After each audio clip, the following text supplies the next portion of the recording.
A huge welcome to this Interpreting Wine's first ever sustainability series.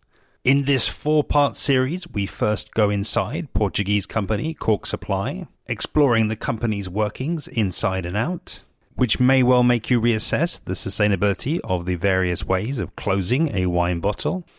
Before we look at the question of the bottle itself, speaking with an innovative startup, Garçon Wines, who think they've discovered the future of wine packaging. If you haven't already, do be sure to subscribe to the podcast at interpretingwine.com/listen.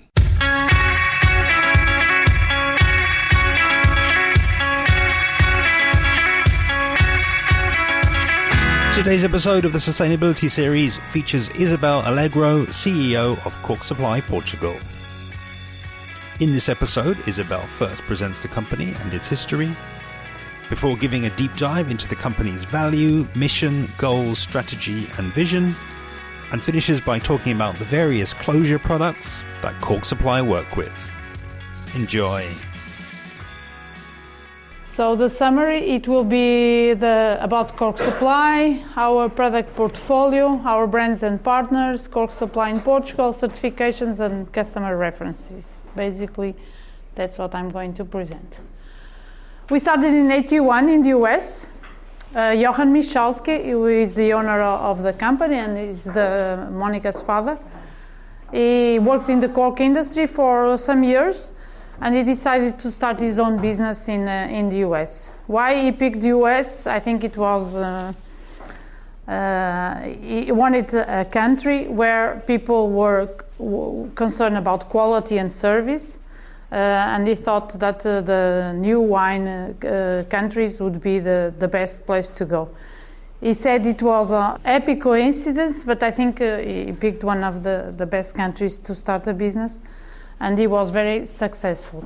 At that time, we were not producers. We were just buying corks in Portugal in 15 different suppliers, and then sending the corks to the US. In the US, we had a plant where we did the finishing of the corks. The finishing is applying the printing and the surface treatment and then delivering to the final customer, okay? But he was already very successful and he started a similar company in Australia in 91. Already the same thing with the 15 suppliers. He would come here twice a year to buy containers of corks, wait for the containers to arrive, and then do the final treatment and printing for the customer. In 93, we started hearing about a lot of problems. Hearing about TCA. I remember in years 90, I was still at Seagram's, and I received an email talking about tainted corks, and I said, tainted? Let me check what's tainted, and I went to the dictionary and tainted was not related with the TCA or any other thing, so we were really surprised about that. So these were the early beginnings of TCA problems, and Johan decided to start his first company in Portugal, that was a laboratory, to start controlling the corks before they went to Australia and the US. These laboratories start doing sensory analysis and calling the suppliers to teach them what were the problems that they were feeling at the end customers. Also, in terms of moisture of corks, visual quality, etc., I think this laboratory did a good job teaching the industry how to improve their processes and the way that they worked. In 95, we thought that it would be better for us, and the only way that we could survive would be to invest in our own production, where we could apply the way we thought about quality and the way we wanted to make corks. And we bought one of our 15 suppliers, a small supplier, 25 people, that worked well, in good conditions, and that was the way we chose to learn how to produce corks. Of course, it was not here, it was a much smaller place, but that's how we started. At the same time, in 95, we also started a similar company to finish corks in South Africa. In 1997, we took a very polemic decision, especially in the Portuguese market. It was seen as, yeah, exactly. They almost killed us, and they really insulted Johan in public. It was really bad. But we started distributing, and we did a partnership with Noma Cork to distribute synthetic corks. The market was asking for this type of closures, different closures, and in these 3 countries, our customers were demanding for that. So we decided to join to do partnership with Noma Cork, and we start distributing synthetic corks. At that time, it was very not accepted in Portugal, but for us, in a strategic way, it was very good because it helped us to keep all the doors open.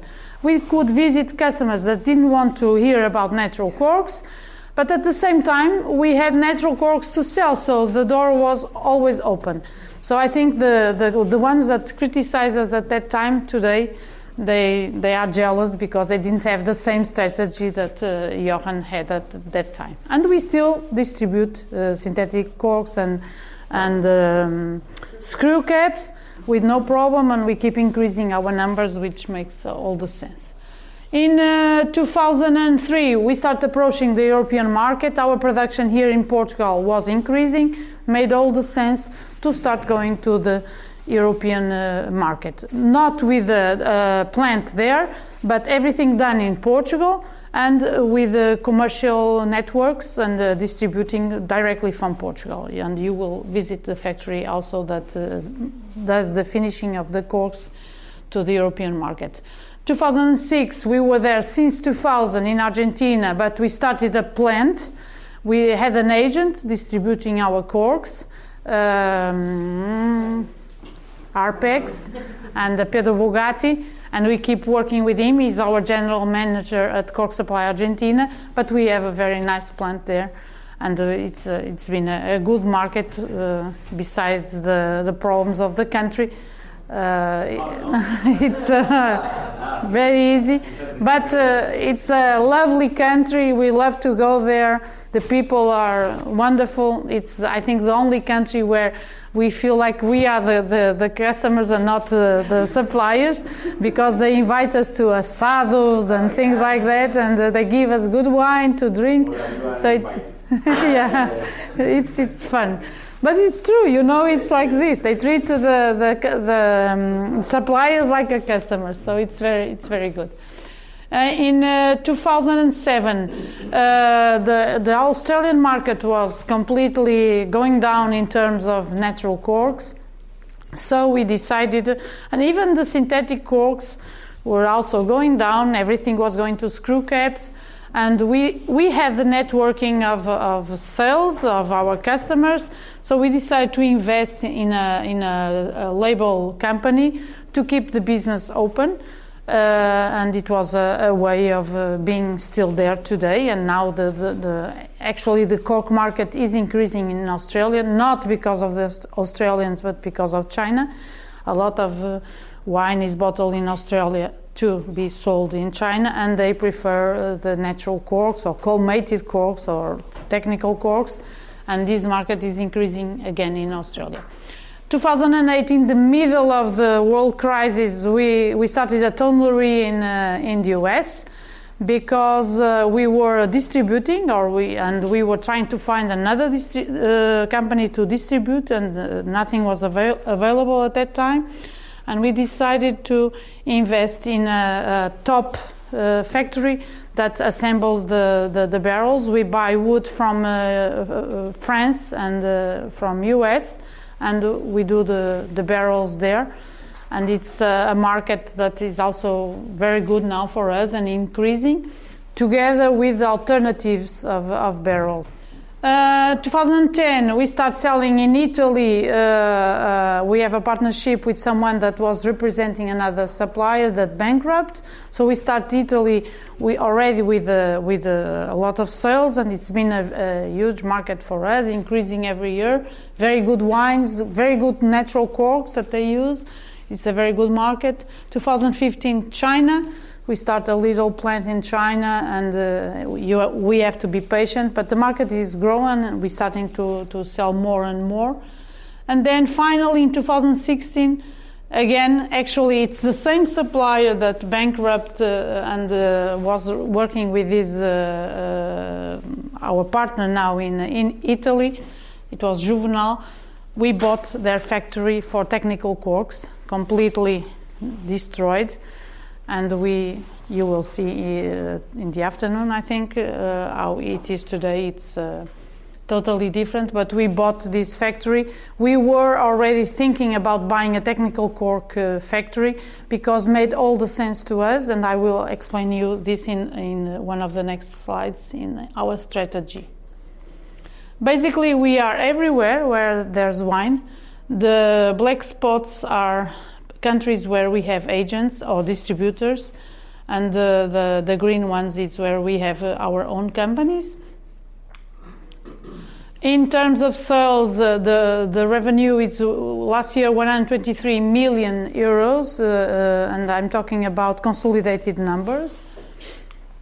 We have 518 people all around the world. 16% of these are dedicated to quality control and R&D. This is very important, and it's a very different number from the majority of the industries. And if you talk about the cork industry, that's even bigger the difference. Of these, around 350 are in Portugal, in our 4 plants. Our mission and values, so basically honesty, courage, commitment, passion, care, knowledge, execution, communication. This is not really marketing words, it's the way we feel, and I was talking to people yesterday at dinner, and if you don't have these values, you can't work with us, because you won't feel well. So we make these values our life, and we try to hire people that commit with this type of values. So our mission to develop, our partnership with the customers and suppliers is very important, not only for today but for long term. Always the service and product quality, and to meet and exceed our customer expectations. Work with honesty, integrity, and respect all times. Continuously improve the way we work and maximize environmental, social, and economic sustainability. Embrace change. We have a lot of young people here. You will see during the visit, and it's good because they bring new ideas. It's good to have a good mix of very young people and also the experienced people that calm down sometimes this new generation. So I think we offer our employees a nice place to work. We look for excellence in everything we do. Of course, we have to maximize shareholder return, because if not, no one will invest in this business. And respect the environment and all the community where we are operating. Our strategy and our vision. Actually, R&D has been always our competitive advantage. And we want to use R&D, not if Ana Cristina wants to do a red cork, we won't allow her. Because it's red and it's Benfica from the south. If it was blue, maybe, because it's Porto. But we want to bring the ideas from our customers, and we do a lot of visits to the markets. So we have a lot of people that visits and brings ideas and the difficulties that our customers are experiencing, and that's exactly where they are going to act, and they focus on those problems to solve. And a lot of our R&D programs are related with this. As vision for Johan Michalski, the owner of the company, he wants the perfect cork. For him, perfect cork means that a cork that, in terms of sensory analysis, will not change the wine, And also in terms of internal structure, it will work and it will do the job that it should do to close the bottle in good conditions. We've been implementing lean philosophy since 2012. That was a big change in the Cork Supply. We have everybody involved from top to everybody has to be involved. It's a philosophy. You will see we spend here more than 8 hours per day. We had to double our sales, and we wanted to do that without doubling the pain of doing these sales. So we decided that we have to organize ourselves. At the same time, we had to be more efficient. And because our customers don't pay anything that doesn't add value to the product. So joining everything together, we thought that the lean philosophy would apply very well here.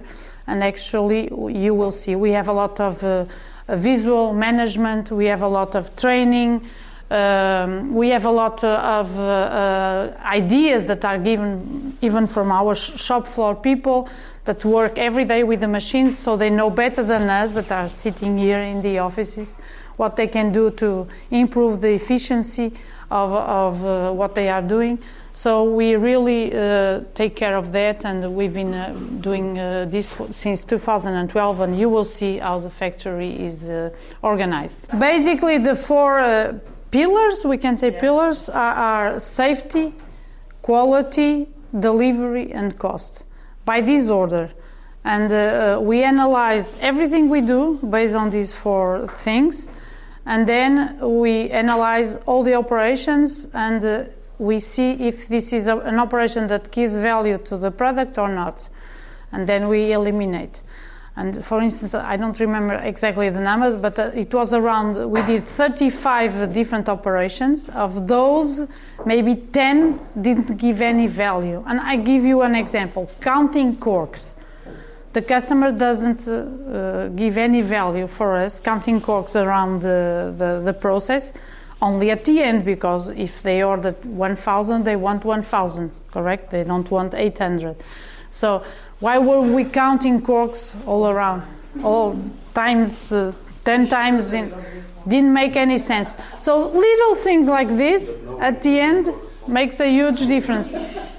You will see also in production, the whole industry does the manual sorting, the electronic sorting first, and the manual sorting secondly.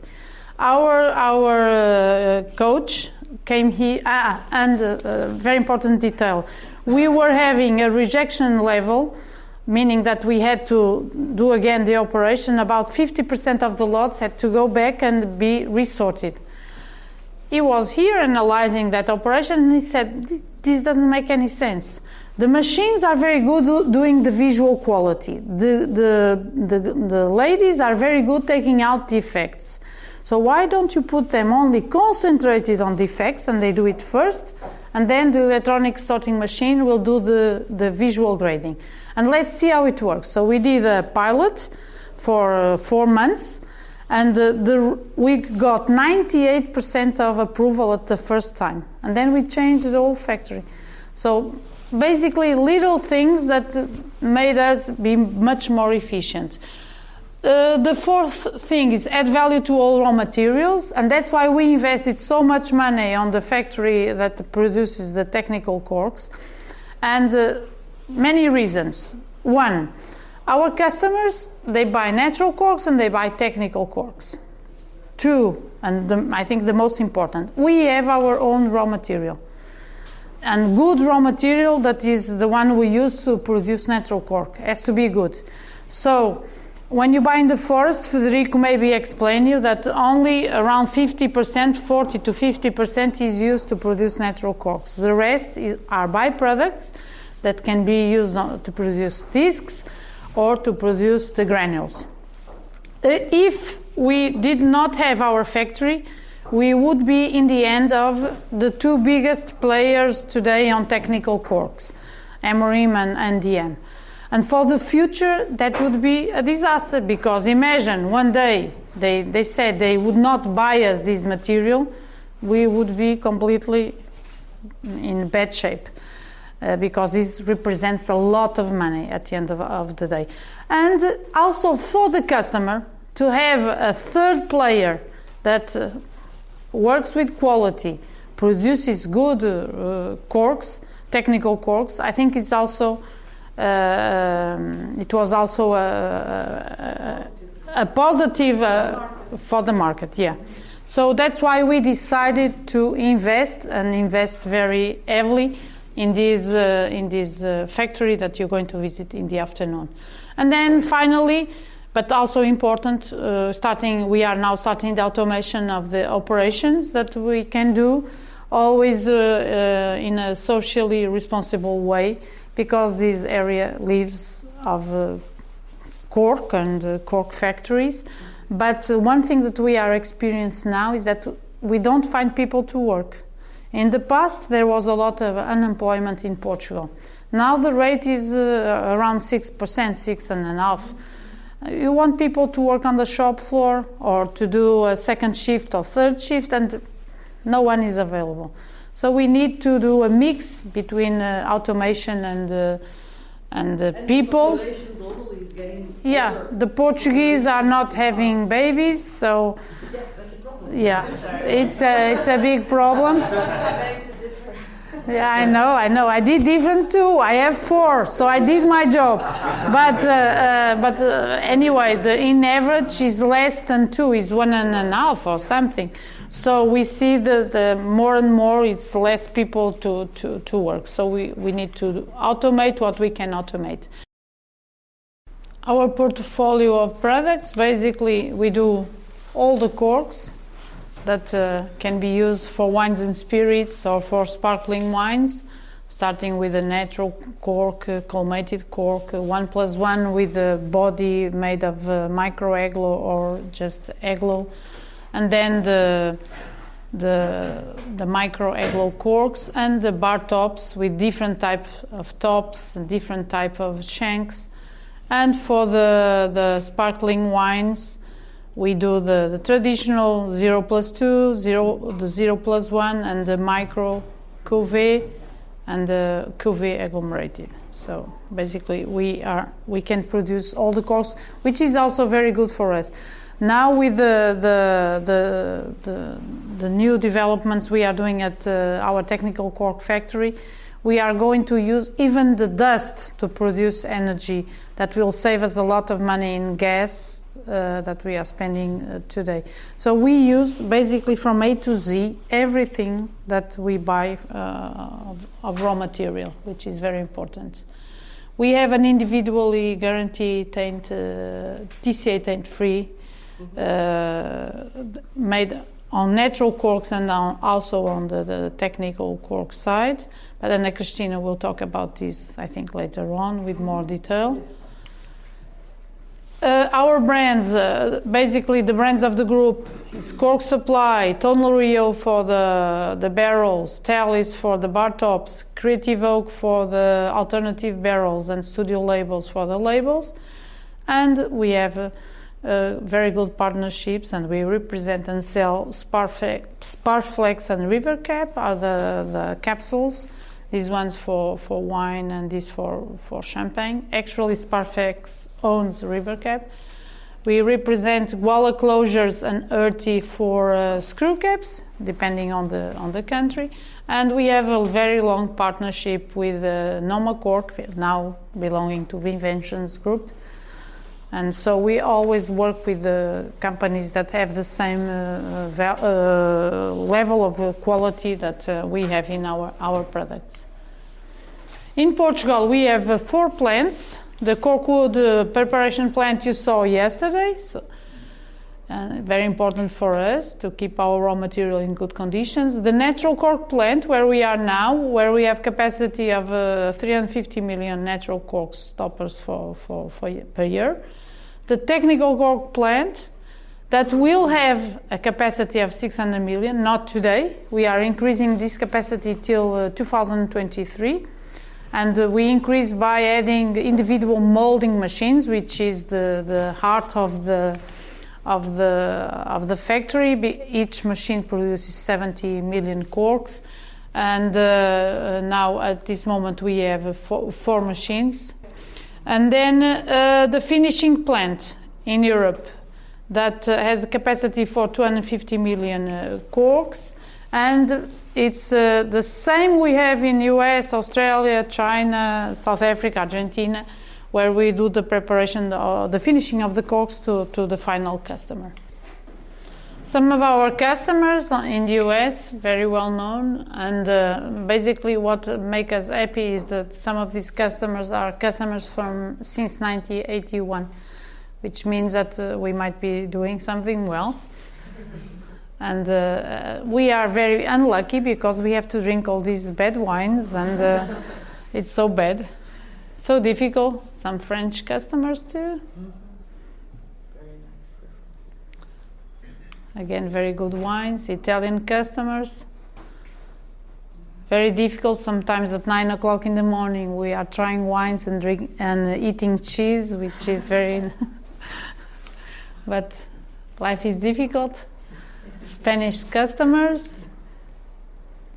As you can see, basically our level of customers is very, very high, and for us it's a pleasure to work with all these people.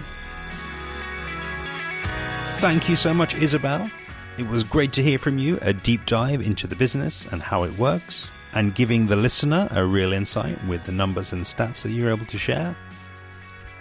Do be sure to check out below the website and main social media handles for Cork Supply. If you are new to the podcast and you haven't already, then do be sure to subscribe. Just head to interpretingwine.com/listen.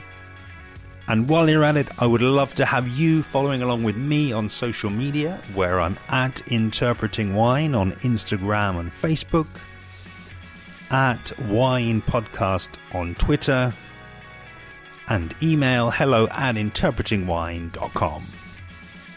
In the next episode, the third part of the 4-part sustainability series, we take a deep dive into the R&D section of the company, hearing from the R&D director, Ana Cristina Lopez. See you next time.